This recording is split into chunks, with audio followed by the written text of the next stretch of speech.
So I rewatched a film. Well, I've seen it about 4 times now, 4 times through. Uh, Yesterday I watched two Harmony Korine films. I watched Aggro Drift, and then I watched Gummo. And Gummo stuck with me a little bit more than Aggro Drift. I might need to rewatch Aggro Drift a little bit more. I just found Gummo a little bit easier to parse. And when I did parse it, it was very, I don't know, it's a very effective movie, even though it's very hard to describe how it makes me feel in a very succinct way. Disquieting, yeah. But also, like, so my first viewing was like, okay, this movie's fucked up. Like, this movie is explicitly about fucked up shit. It's about a town in Ohio, Xenia, Ohio, and it got fucked up by a tornado.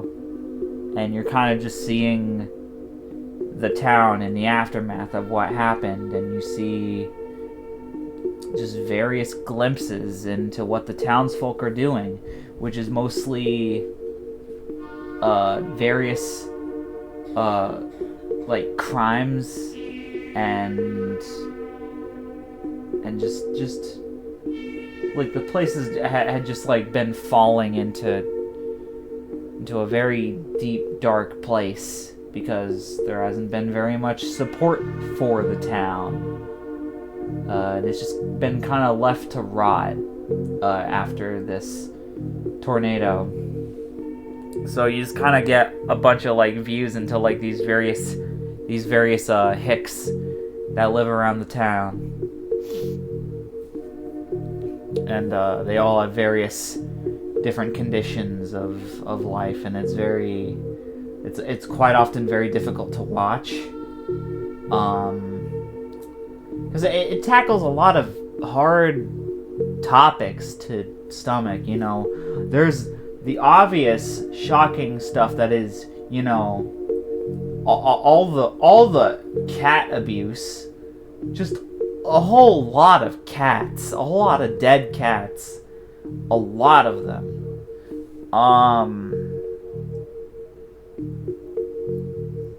That was hard to stomach. There was also the scene where I think a girl documented her experience with being sexually assaulted as a child by her father. That was fucked up. That gave me chills. And that was just a lot of the stuff I got in my first watch. But the more that I watch, it's these small little moments of beauty that start sticking out to me more. It's the moments with the bunny boy, where this little kid wearing a little bunny hat. He just roams around, just does whatever. He seems to be neglected, but I also wonder if he's a sort of a representative figure. You know, he's the only. He seems to be a character that just ties a lot of threads together in the narrative. Well, not really the narrative, but just in like the way that everything's stitched together. He's a major thread. So there's definitely something with that bunny boy. And either way, that doesn't really matter, because when I see him, I feel sorrow. I feel just like loneliness. I feel there's just a real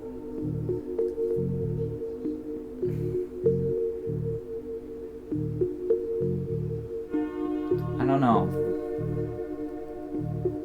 You can really feel it when you can just see him. Particularly, there's a scene where he encounters like 2 other kids playing in a junkyard, and those kids like shoot him with a bunch of like fake guns, and he plays dead, and they like basically toy around with him, call him a bunch of homophobic slurs, steal one of his shoes, and leave. And you just see him there. You see him lying there in the middle of the junkyard.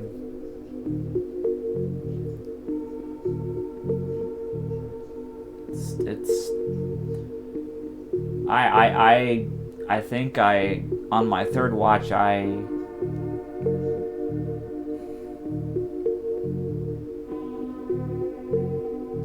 definitely no, I cried.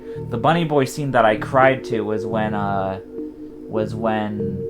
on my 3rd watch, after I saw the scene where the bunny kid is like in a pool with like 2 girls who I think are also a part of another narrative regarding Foot, and they're just like playing with him and kissing him, and it's, you know, it feels like it's kind of healing in a way, and it resonated with me emotionally.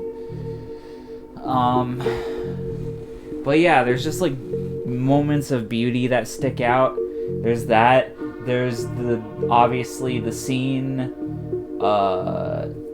where Solomon, I think that's the other kid's name, the smaller kid of the 2 boys that are mainly the kind of protags,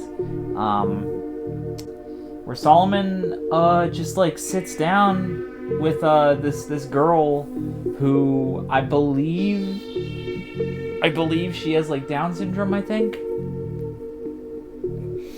And you know, those two boys were brought in and paid money to fuck her, because this girl's father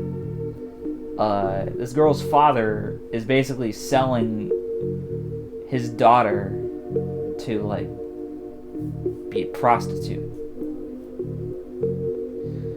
And there's just this moment where Solomon and the girl just like sit,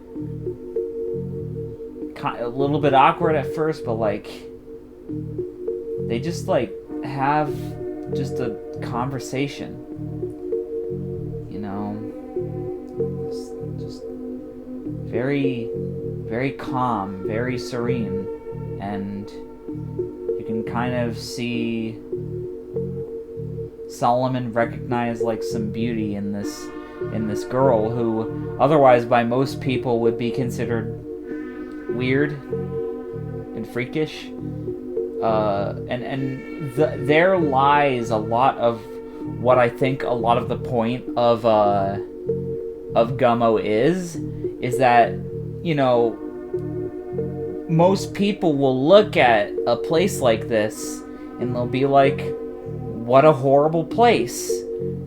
Look at all of these horrible, gross people.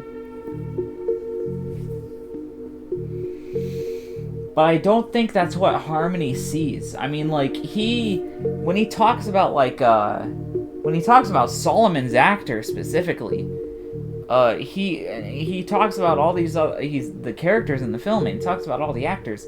He very clearly is like empathetic to them. He cares very deeply. He finds all of them to be beautiful. You know, and there's this scene where Harmony Korine cameos, and he's just like drunk, and he's just very emotionally, venting his feelings to a queer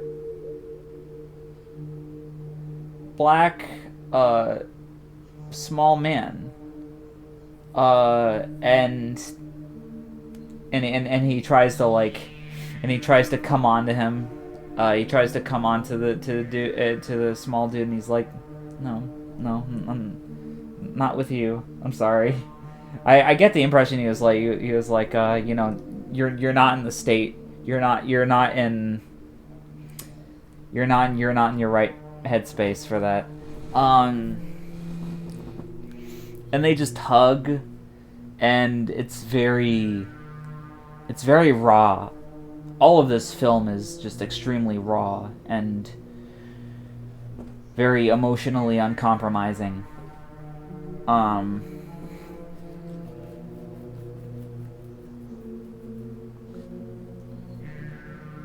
And I also saw a video about that shit, and then I saw like a bunch of the comments, and everybody was arguing like, oh, people were laughing at this scene. Y'all are fucked up. Why would you laugh at this scene? It's so emotional.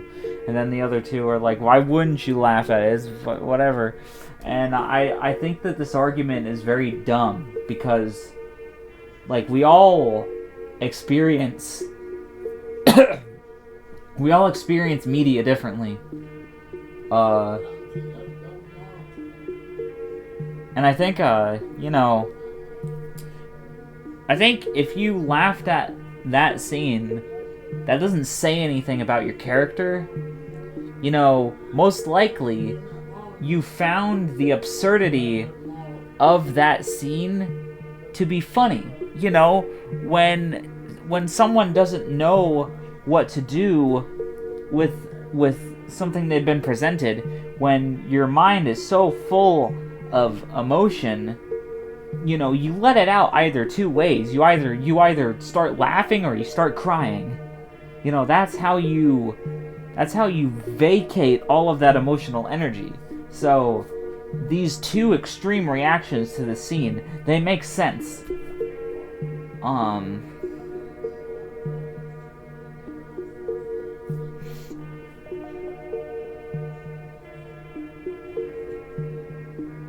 Gummo is about people, which is, it's obvious, but it's about seeing beauty in people that we neglect, in the sides of the world that we neglect, in the squalor, in the shanty towns that we would rather most of the time sweep under the rug. It's about looking at something like the kind of people who would break into a home and unplug a catatonic grandma's life support in order to feed into their competitive cat corpse selling, because they have no other way of making money. And Harmony wants you to look at that and not just understand why they did it, but to see humanity in that. Because we tend to look at poor people, and we tend to look at people in the lower class of society as kind of you kind of see them as little goblins, like a lot of media is trying to get us to see people that are less fortunate than us, and you're either supposed to pity them or you're supposed to see them as weird degenerates. And Harmony doesn't want that. You have to look at this and admit that these people are human and that these people have beauty inside of them. Every single one of them. There's this girl who I think has autism.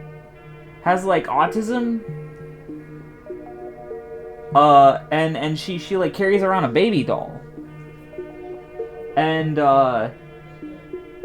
like, I'll just say my opinion here. She's gorgeous.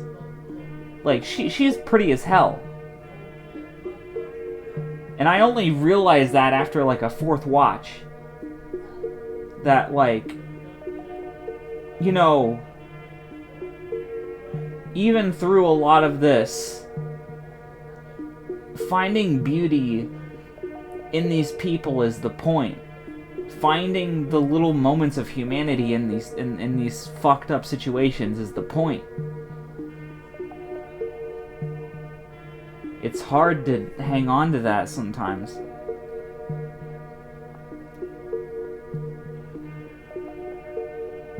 But we gotta, and Gummo reminds us of that these people are human. And we can't neglect them. We can't neglect these people. Even if some of them are, like, generally unsavory. It's a very empathetic film. It's a very...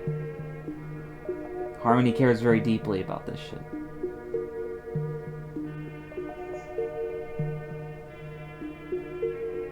I think that's all I have to say. Jesus. Thank you for listening. Good night, or good morning, or good afternoon, or whatever. Peace.